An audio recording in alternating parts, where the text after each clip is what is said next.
Gel. Soğukların yaklaşmasıyla anne ne taşıyorsun sepetinde ya? Buraya da koyunu koydum. Oh. Sepet taşıyorsun anne. Ya yakacı soğuk var ya. Odun koydum öyle odun.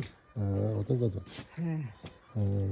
öyle. Kışlık yakacağını şu anda hazırlıyorsun. Akşam yakacağını daha He, doğrusu. he, he. Her akşam bir sepet odun yakıyor musun? He, sabah sobada yakarım, sobada kalıyor. Öyle. Evet, kışın burada hayat biraz daha zor. Odun olacak burada, odun. Evet. Kışı devirme.